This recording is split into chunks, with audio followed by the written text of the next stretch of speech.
자, 스마트 브레인 큐로 오늘도 아주 맑은 뇌를 네. 유지하시기 바라겠습니다. 자, 그러면 오늘 가장 또 스마트 브레인 우리 권순우 팀장 한번 모셔볼까요? 어서 오시죠. 어서 오세요. 예, 안녕하세요. 삼프로TV의 팔팔한 스마트 브레인 권수. 아유, 근데 오늘 보니까 권 팀장도 많이 이제 저 시니어 티가 나네. 갔어요 그지? 좀? 어? 네, 눈가 갔어요? 주름이? 한 4년 전에 저 처음 방송했다. 아유, 어떡하면 근데 좋아요. 이제 똘똘해가지고 그냥 네. 청년 기자 같았는데 아유. 보니까 완전 이제 흰머리도 아니, 지긋하고. 청년입니다. 아니야, 아유, 저. 중늙은이 다 됐어요. 그러니까 살짝 왼쪽으로 이게 속 M자도 생기고 이게 보니까 아, 이마는 원래 좀 넓었고요. 어떡해요. 다 우리 책임인 것 같아요. 3%에서 3년 이상 그 일하면은 다들 노화가 와요. 시간이 빨리 가요, 여기는. 다른 아유, 데보다. 저 발칙한 그 권 기자 아유, 네, 구독과 좋아요 좀 눌러주십시오. 야, 정말 발칙한 경제 할 때 정말 네, 얼마나- 구독과 좋아요 좀 부탁드리겠습니다. 아유, 그때 정말 레몬 향이 막 났었던 것 같은데 이제 뭐 식초 향이 막 나니까. 자, 어제 뉴욕 증시는요. 그 다우존스가 1.16% 상승했고요. 나스닥은 0.61%, S&P 500은 0.9% 상승했습니다. 네. 지난주에 좀 시장이 안 좋았는데 이번 주 장시 초반부터 조금 지표가 괜찮아요. 이번 주에 10일에 나오는 7월 물가 지표가 있고 지금 미국 국채 금리에 대한 관심이 좀 많이 높아져 있는 상황이에요. 10월물 국채 금리가 최근 한 4.2%까지 올라서 11월 이후 최고치를 좀 경신을 했고요. 그 어제도 그 10년물 금리는 그 한 5bp 정도 올라서 5.09% 근방에서 거래를 마쳤고 2년물은 뭐 비슷한 수준 4.79% 보고 있습니다. 그래서 CPI 나오는 거 보고서 이제 국채 금리 어떻게 가느냐에 따라서 매크로 지표가 조금 영향을 좀 줄 것 같습니다. 그리고 오늘 그 뉴스 사마기에 앞서서 이거 뭐 이렇게 큰 뉴스는 아닐 수도 있는데 어딘가에선 큰 뉴스일 수 있는 그 캄보디아의 훈센 총리가 이제 내려오기로 했습니다. 아직도 캄보디아에. 하고 있었어요 그분? 이분 38년 동안 했습니다. 제가 고등학교 때도 훈센 총리였는데. 아따. 네, 차기 총리에 대해서 공식적으로 지명했습니다. 아따 오래 하셨네. 네, 그러면서 이제 캄보디아의 캄보디아. 독재가 끝났냐 네. 그 장남을 지명했습니다. 에라이. 아유, 정말 너무한다 거기도. 네, 장남을 지명을 했고요. 그러면서도 총리직에서 물러났지만 적어도 2033년까지는 다른 자리에서 계속 일을 할 것이다. 33년이요? 예, 38년? 33년. 10년을 더 한다는 거예요? 10년 더 그러니까 다른 자리에서 총리 말고 다른 자리에서 하겠다. 상황인데 상황. 예, 약간 상황이 될 것 같아요. 훈센 총리가 32살이던 1985년에 총리에 취임을 했었거든요. 그래 85년도 내가 고3이었어. 아이고 참 대단하다. 캄보디아 분들도 매력적인 분들이 많던데. 예, 뭐 그렇게 돼 있고요. 예. 그 제6호 태풍 카눈이 9월 일본 서남규 규슈에 접근을 하고 10일쯤에 우리나라 남해안에 상륙할 것으로 보입니다. 네. 뭐 이것 때문에 잼버리는 이제 조기 철수를 하기로 했습니다. 예, 뭐 우리나라 관통할 것 같다 그러던데. 예.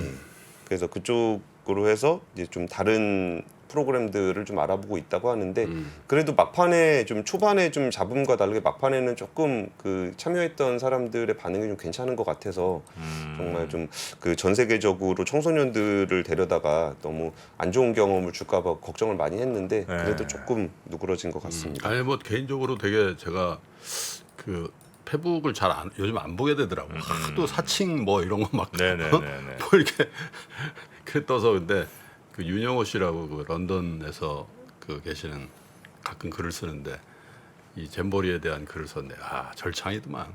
예? 뭐라고 그러세요? 아니 그 이제 보이스카웃이라는 거는 이제 원래 나도 잊어버리고 있거든. 그 항상 이 격려를 하면서 준비 이랬던 했던 기억이 나요. 네. 근데 이제 준비에 대한 얘기를 하면서 이게 되게 뭐랄까 한번 읽어보세요. 페이스북에 윤영호라고 치면은. 근데 어쨌든 그 네. 아이, 뭐 그런 걸 번거롭게 시청자들한테 시키지 마시고 요약해서 알려주셔야죠. 아니 요약하려면 길어. 근데 글이 너무 심오해가지고 하여튼 실패하기 어려운 야영은 실패하기 어렵다는 거지. 다 고생할 걸 걱정하고 가잖아. 근데 실패했다 뭐 그런 얘기인데 어쨌든 아쉬움이 있지만 뭐 잘 마무리해야죠. 예, 네. 끝까지 마무리를 했으면 네. 좋겠고요. 네. 이거는 좀 그 어제 우리나라 역대 전력 수요가 피크를 찍었습니다. 어제요? 예, 93.615 기가와트를 네트워크를 나타내면서 역대 여름철 최고이던 작년을 경신을 했는데요. 이게 아무래도 지금 여기에 예비율이 한 10.9 기가와트 정도, 그러니까 1기가가 보통 원전 1기 정도 되니까 네. 이 정도의 예비율이 좀 있어서 안정적인 상황 수준을 나타내고 있습니다. 이거 말씀드렸던 이유는 사실 이 정도로 저도 에어컨 요새 좀 많이 틀게 되더라고. 애들도 있고 뭐 그래가지고. 근데 와 에어컨을 이렇게까지 트는데도 그 전력난에 대한 이야기가 좀 안 나오는 것 같다. 그런 거 보면은 야 이쪽에서 좀 그 고생하시는 분들이 좀 준비를 많이 하셔서 그런 잡음이 안 나는 거 아닌가라는 생각이 좀 들어서 이렇게 이런 데가 보통 이제 사고 나면 관심 받잖아요.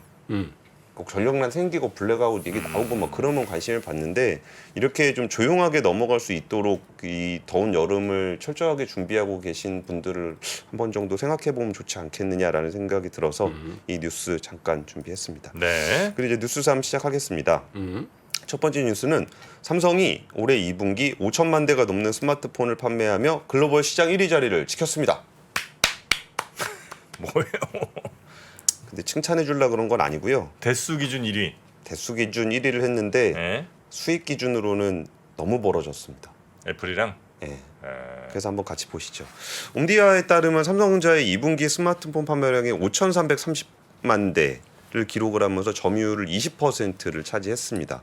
애플은 4,320만 대를 팔아서 16% 점유율을 차지를 했고요.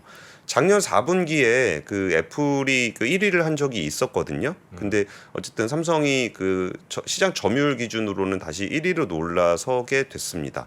그러면 여기 순위들을 이렇게 봤을 때 그러면 근데 전반적으로 많이 떨어졌어요. 삼성 같은 경우도 22%에서 20%로 떨어지고 애플도 21%에서 16%로 떨어졌습니다. 그러면 어디가 좀 늘어났는지를 보니까 샤오미가 한 1%포인트 높아졌는데 여기서 좀 인상적이었던 데는 트랜션이라는 회사였어요. 트랜션? 예, 5%에서 그게 뭐예요? 9%로 저 높아졌습니다. 화웨이 거 아니에요? 트랜션 그 화웨이 거지까지 잘 모르겠는데 아프리카에서 좀 잘 팔리는 아프리카? 예, 뭐저 국제유대 중이에요? 예, 중국입니다. 아프리카의 삼성으로 불릴 정도로 저가 스마트폰 시장에서 많이 팔리고 있다는데 옆에 요게 그 트랜션이거든요. 우리가 모르는 게 굉장히 많네. 네? 우리가 아는 건 뭐 애플, 샤오미, 비보 이런 정도 아니 모토로라? 오포. 예, 모토로라, 리얼미, 화웨이 뭐 그 저건 뭐예요 위에? 비보 밑에 저건 뭐예요? 트랜션, 아니, 비보 실버. 밑에 아너. 이거 요거는 뭐야? 화웨이입니다. 화해야. 아, 그것도 화해예요? 예, 화웨이 화웨이 제재 받으면서 10번의 화해도 있는데? 예. 그 화웨이가 제재 받으면서 조금 브랜드를 달리했던 게 아너입니다. 근데 여기서 같이 보시면은 이게 대부분 이렇게 돼 있는데 그 삼성 스마트폰이 이제 어떤 점유율적인 측면에서는 높아졌다는 건 의미가 있는데 그러면은 수익률 측면에서 한번 같이 보시면은 이거는 카운터포인트 리서치의 자료예요. 애플이 이번에 스마트폰 판매로 약 14조 3,650억 원의 영업이익을 올렸는데요. 삼성전자의 스마트폰 영업이익은 2조 280억입니다. 애플은 14조, 삼성은 2조. 이게 왜 그러냐면은 다들 아시다시피 스마트폰 평균 단가 차이가 많이 나기 때문인데요. 네. 삼성전자가 중저가 라인업인 갤럭시 A하고 M 시리즈를 앞세워서 세계 판매 1위를 기록하고 있는데 애플은 오히려 가격을 좀 높이는 쪽으로 전략을 구사하고 있습니다. 그래서 아이폰의 평균 판매 가격은 2019년 104만 원에서 올해 들어서 130만 원 수준까지 올라갔습니다. 지금 같이 보시면은 이 위의 숫자가 이익이에요. 이익 기준이고 네. 이거는 매출 기준입니다. 매출 기준으로는 28% 격차가 나는데 이익 구조로는 73% 정도 차이가 난다라는 겁니다. 근데 여기서 좀 더 우려스러운 부분은 뭐냐면은 아까 설명드렸던 것처럼 그 나머지 중국 업체들 있잖아요. 뭐 오포, 비보, 샤오미, 뭐 트랜션 뭐 이런 업체들이 대부분 아이폰하고 고가 시장에서 경쟁하는 업체는 아니라는 거예요. 그러면은 우리나라는 점점 중국 업체들하고의 그 정저가 시장에서의 경쟁이 좀 더 치열하게 일어날 거고 오히려 고가 시장은 지금 아무도 넘보지 못하고 있는 상황이 돼버리고 있는 것 같아요. 원래 사실 애플은 iOS 진영이 애플이 대표적이었다 그러면은 안드로이드 진영의 대표 주자는 삼성전자였었잖아요. 그렇죠. 네. 근데 플래그십 쪽에서 좀 많이 밀리고 있는 모습들이 나타나고 있는 거고 이거를 좀 극복해 보려고 하는 게 이제 폴더블 폰이잖아요. 근데 이번에 나온 플립 5라든지 폴더 5가 반응은 나쁘지 않아요. 이전에 그 사전 판매 물량을 보니까 이전 전작 플립 4, 플립 폴더 4보다 한 2배 정도까지 사전 예약이 많이 몰리고 있거든요.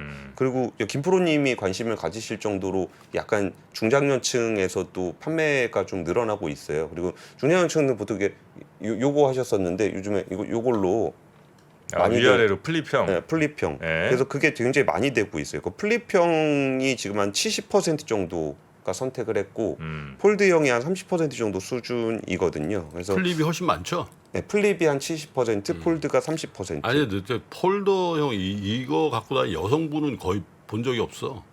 그렇죠. 그러니까 세상에 많이 여성분인데 예, 예. 이 한계가 있는 거야. 이상하게 여성분들이 이걸 안 쓰더라. 너무 중장년 여성들도 이걸 안 써. 아무래도 뭐 이제 백 같은데 넣고 다니기도 큰가? 좀 크고. 그리고 이게 이렇게 열면은 저 카메라 비춰주시면 이렇게 봐야 될 것 같은 느낌 나서. 아, 아니요, 그게 더 크니까 그게 오히려 그런 걸 방지하는데. 실제로 그렇게 본다는 게 아니라 그렇게 봐야 될 느낌인 것 같다는 얘기인 거죠. 예, 그 이미지가 하여튼 여러분 아직은. 저 명함 주고 받으실 때 명함 딱 받잖아요. 그러니까 이렇게 보지 마세요. 그럼 약간 일수그레 보이니까. 오늘 참 폴더 아니에요? 아니요, 아직 안 나왔어요. 오늘 사무실 출근해가지고. 아, 그렇습니까? 이제 나오는 날인데. 예. 그래서 그리고 근데 애플은 이제 9월 한 12일, 13일 이쯤에 아이폰 15를 출시할 계획이라고 해요. 근데 조금 우려스러운 부분은 그 삼성의 폴더블 폰도 저는 괜찮은 것 같아요. 디자인도 점점 좋아지고 있는 것 같은데 굉장히 그 하드웨어에 집중하고 있는 삼성전자하고 이제 아이폰 같은 경우는 이제 전반적인 생태계 구성을 하고 있는 그 파워가 점점 강해지고 있는 것 같은 느낌이에요. 그러니까 예전에 이제 아이폰이 좀 더 고가였던 측면이 원래 고가였었잖아요.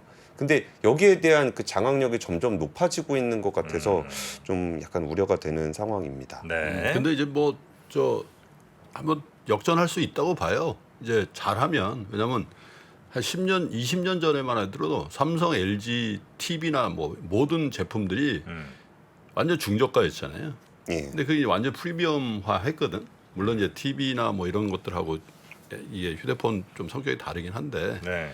점차적으로 이제 그 저변, 그러니까 중저가 폰을 장악하고 있으면 이들이 바뀌거든. 이들이 이제 중저가 폰을 쓰다가 애플로 넘어가지 못하게 하는 그 전략을 잘 세우면은 괜찮다고 봐요. 예, 저는 많이 파는 것도 의미 있다. 예, 물론 이제 부가가치가 좀 떨어진다는 부정적인 면이 있는데 네. 많이 팔아야 돼요 일단. 뭐 많이 팔아야죠. 다만 이제 아마 무슨 그런 하드웨어만 있을 때 하드웨어로만 경쟁할 때는 그 품질 경쟁을 통한 업그레이드가 조금 더 용이했으나 지금 이제 소프트웨어와 결합이 된 상황이잖아요. 그래서 아마 쉽게 다시 올라가기가 이건 아마 좀 쉽진 않을 것 같다 이런 생각도 또 해봅니다. 냉정하게 볼 필요가 있습니다.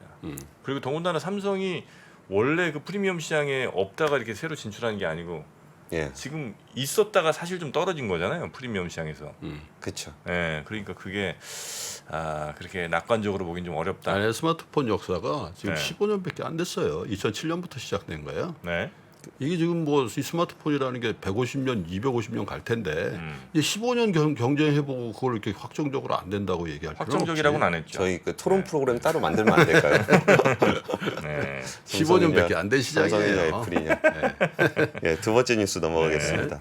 그 요즘에 동박업체들의 그 공격적인 행보들이 좀 많이 나타나고 있어요. 네. 대표적인 동박 회사는 그 SK넥실리스하고 롯데에너지 머티리얼즈라고 할 수 있는데 롯데에너지 머티리얼즈는 다들 아시다시피 옛날에 그 일진 머티리얼즈였습니다.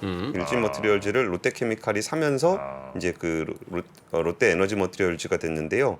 사실 그 지금 나온 얘기는 좀 일단 SK 넥실리스가 독일의 배터리 제조사 바르타라는 곳, 여기 원래 1차 전지하던 회사인데 독일 정부에서 엄청 밀어주는 그 전기차용 2차 전지 만들려고 하는 회사입니다.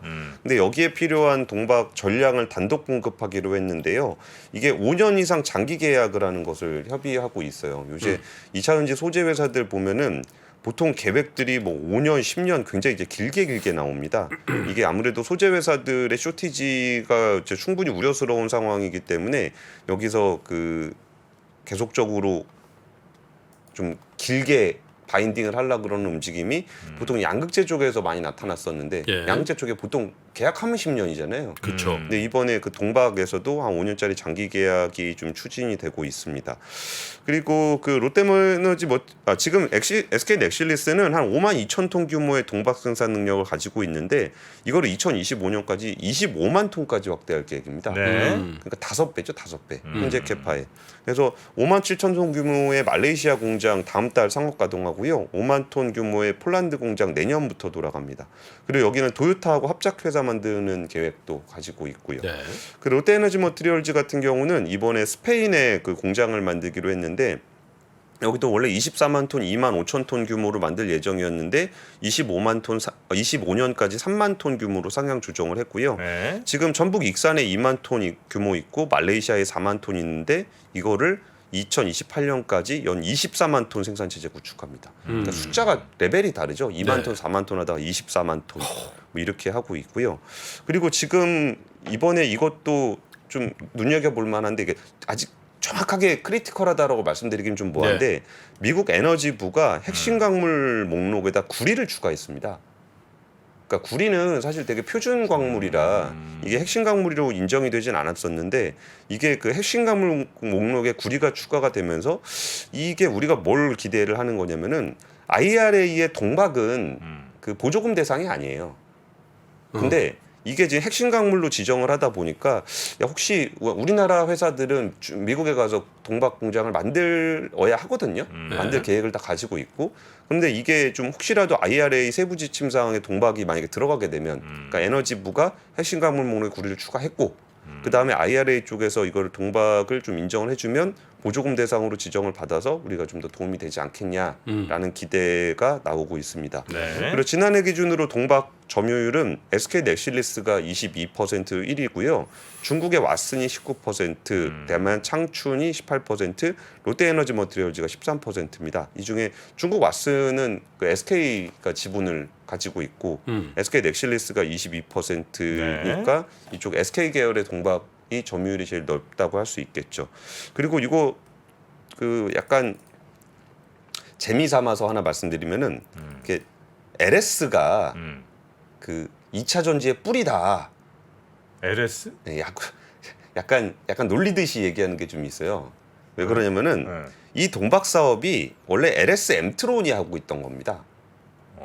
근데 이거를 좀 동박 사업이 그때 돈도 못 벌고 막 그러니까 그 글로벌 사모펀드 KKR에다가 3천억에 팔았습니다.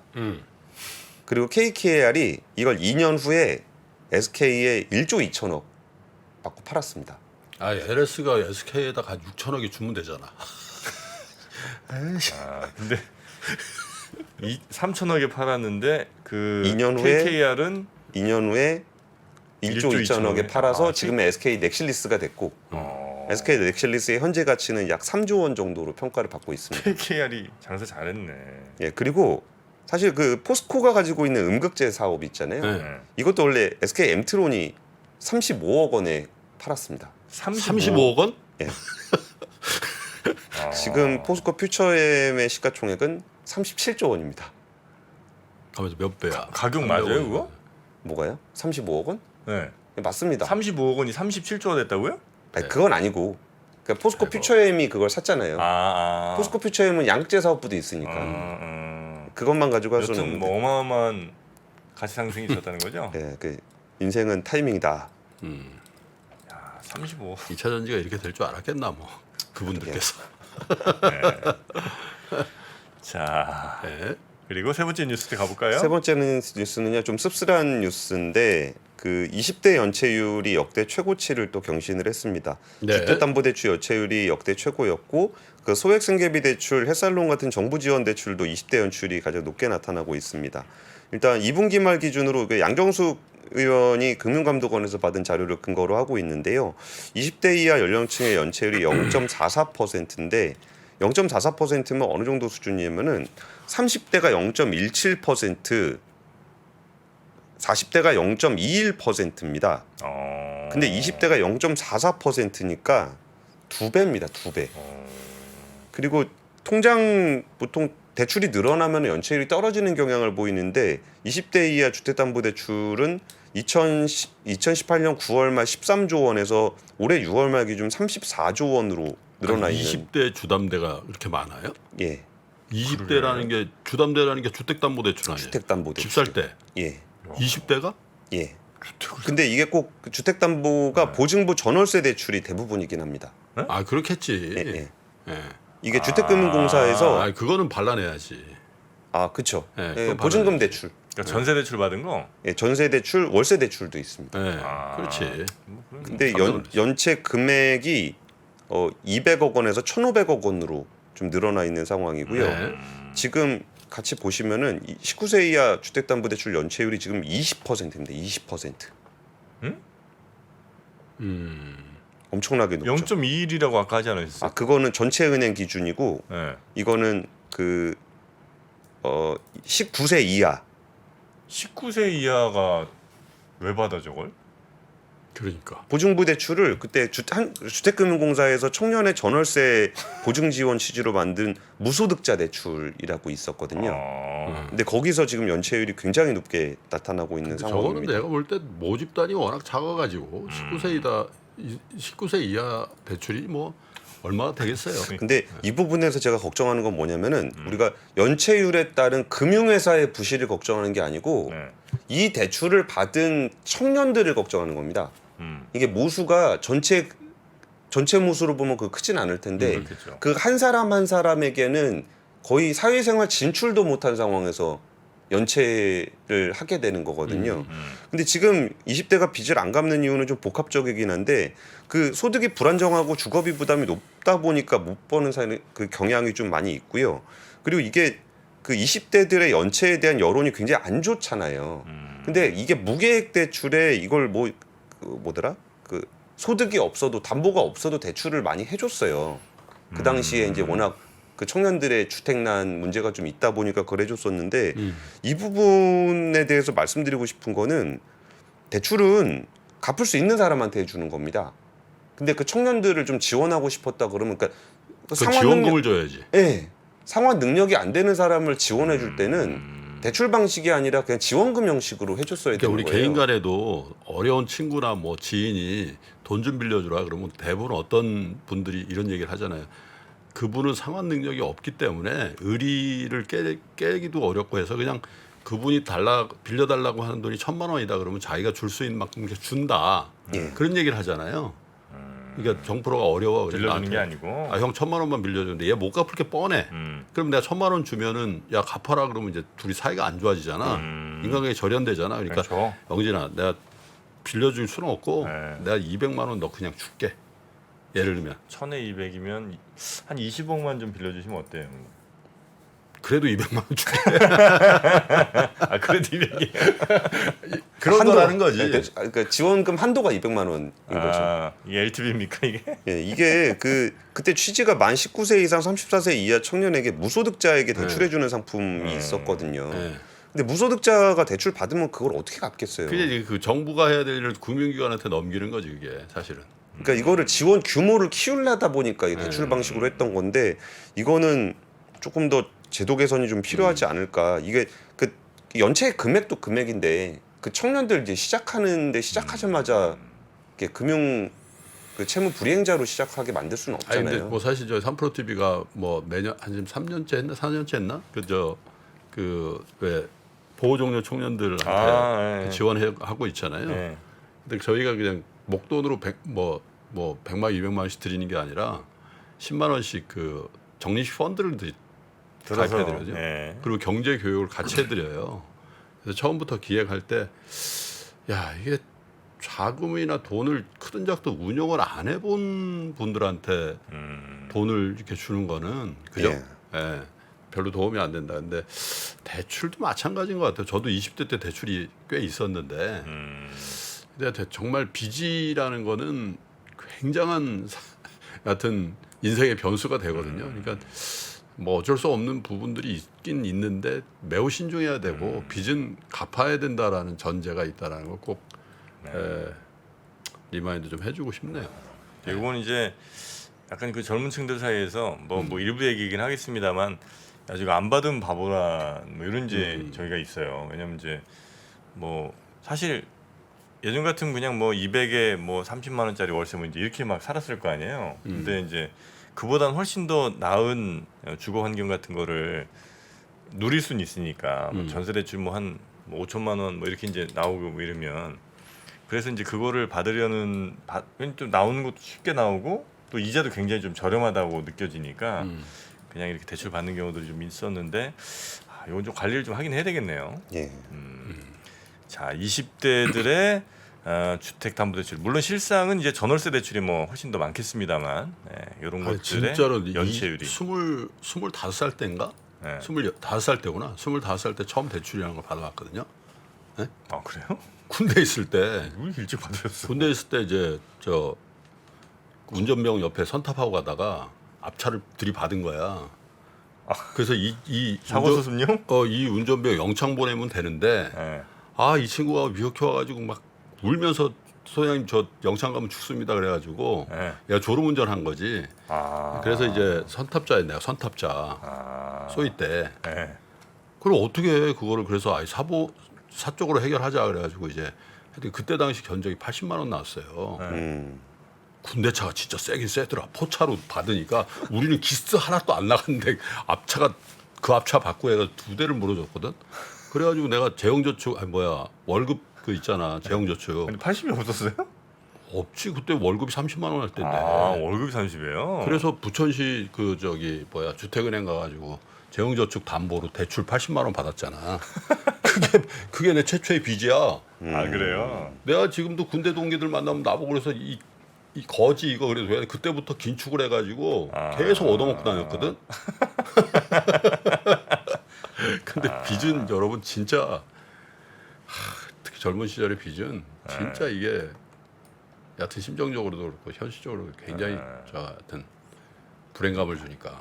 이게 딱 정말 필요할 때 한 번 싹 그 칼을 꺼내야지 너무 일찍부터 그냥 막 이것저것 막 쓰면 안 되는 거 같아요. 필요할 때가 아니라 갚을 수 있을 때. 갚을 계획이 명확하게 있을 때.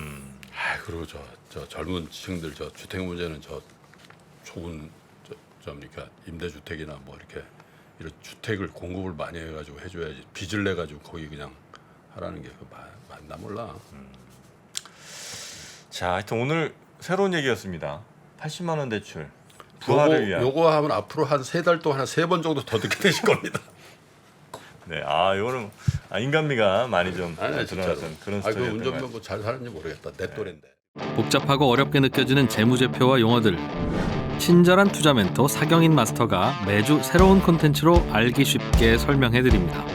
재무제표 분석과 포트폴리오 구성, 양대 재무제표라고 그러면 대차대조표랑 손익계산서가 있거든요. 매수 매도 방법, 이때 사는 게 좋겠네. 이렇게 살면 좋겠다. 근데 이렇게 살려면 뭘 해야 되냐면요. 나머지 3분의 1은 놔둬봅니다. 어디까지 가는지. 실전 투자 팁까지 알려드립니다. 오직 3프로 멤버십에서만 만나실 수 있습니다.